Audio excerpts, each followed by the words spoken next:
Siz ben yine diyelim o birinci defa ben size interview verende bu Trump barəsində çok şeyleri analiz eləməmiş vermiştim. Ama aslında gərək analiz eləsəydim o cür interview vermezdim.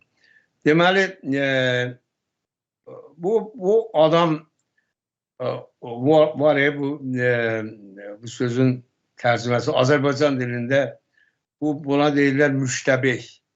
Yani özündən həddən artıq razı bir adam. Xəstəlik o müştəbihlik.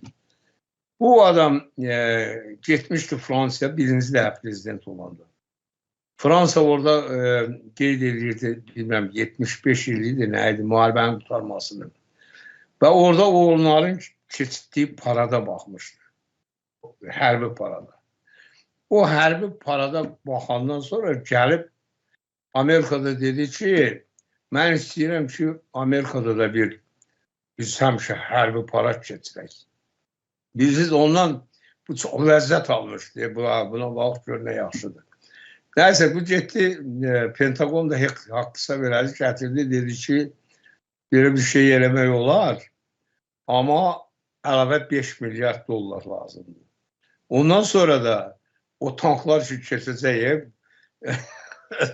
Washington'da o yolları düzeltmeye ne kadar pul lazımdı onu bilmirik. Neyse buna dediler ki otur yerinde ne parat olmaz.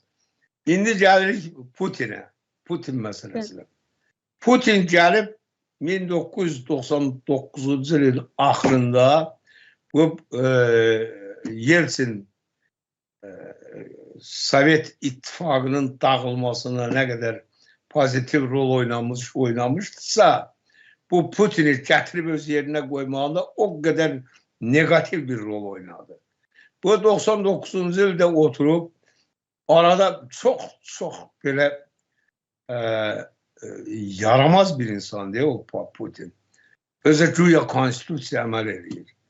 2008 yıldan sonra onlarda o vaxt 4 il idi prezidentlik deyəsən. 8 ildən sonra durdular, elan edildiler ki, bəs Medvedev olacaq prezident. Medvedev de bir sezon oldu. O yüzden prezident o bilmem neydi.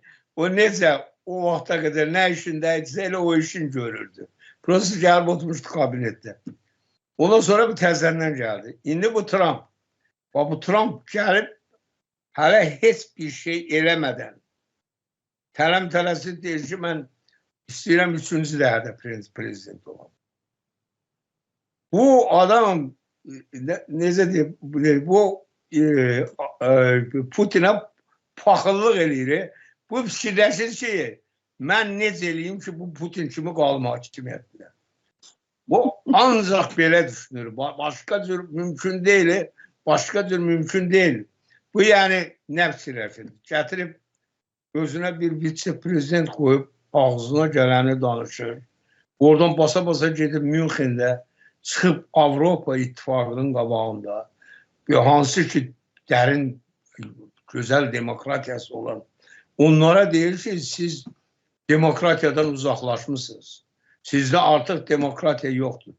Gedib Almanların Hitlerçisiyle yani faşist rejimini dəstəkləyenlə görüşür. Bu adamın görüştüğü adam odur. Gedib onunla görür. Bu həmin bu bir.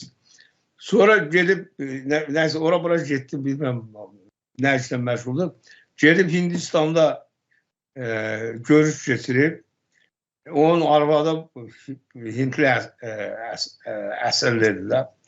Orada durup çıxış edir onların qabağında. 10-15 dəqiqə bu arvadın Hintli olmasından danışdı. Doğrudan adam baxır təəccüb qalır. Bu boyda ölkənin bir prezidentisən, sən xəstəsən, nəsən, nəsə. Bu Trump belə fikirləşirdi ki, bu da bunun Medvedev'idir. Bu yani geçsin bu oğlanı kömək eləsin, olsun prezident. Bu özü de olsun vitse-prezident. Ama da buna inanır da. Ama bu vitse-prezidenti eləməyəcək. Prezidentliyi eləyəcək. O 3-cü prezident deyib, o belə düşünürdü. O, bu məsələdə, bax, bu Putini yamsılamaq istəyir. Buna təəccüb qalır ki, bu gəlişi. Bu necə ola bilər? Amerikada bu işi görə bilmir. O Putin Rusiyada bunu görüb. Bilirsiniz, adam baxır, yekə kişi, sən bir tarixə bax. Ay kişi, bu Rusiya 200 il bundan öncə yaranmış bir avara ölkə. Bunun başında duran o Sibiri zat tutanların da hamısı heç biri Rus deyil. Yekaterina II gəlib orada oturubdu. Bütün dünyanın yarısını tuttu. Bu absolut nemesdir, bu arvad. Bunu sən ondan sonra gələnlərin bax qanunda əgər 15% Rus qanı tapa bilsən, Rus var elə bir millət də yoxdur. Orada qan axtarmağa da dəyməz. Amma tapa bilməzsən heç o olmayan Rus qanunda. Hamısı bu Alman və s. İndi o belə bir ölkədə bu Putin kimi adam gəlib oturub orada və aydın məsələdir, çox ölənə qədər oradan gedən deyil. Ölüsü də getməyəcək. Onun bu dəqiqə ürəyindən keçir ki, aparıb bunu qoysunlar mavzələyə Lenin yanına. Onun üstündə gərək bu göstərir özünü Putin. Yəni kırmızı tutdu, hamı dedi ki, sən dəhşət şəxsiyyətsən. İndi də istəyir Ukraynanı tutsun. Ukraynadan sonra da keçsin Pribaltiklər istəsin ki, mən Soveti yaradıram da qutardı. Bax, görürsünüz, mən neynədim, nə bilməm. Bu da onu oxşamaq istəyir, bənzətmək istəyir özünü. Ona görə bu Ukraynalılar Rusiyaya doğrudan da çox dəhşət müqavimət göstərir. O Zelenskidə çox belə deyək ki, o millətin dəstəyinə sökənib həqiqətən də kifayət qədər ağıllı adamdır.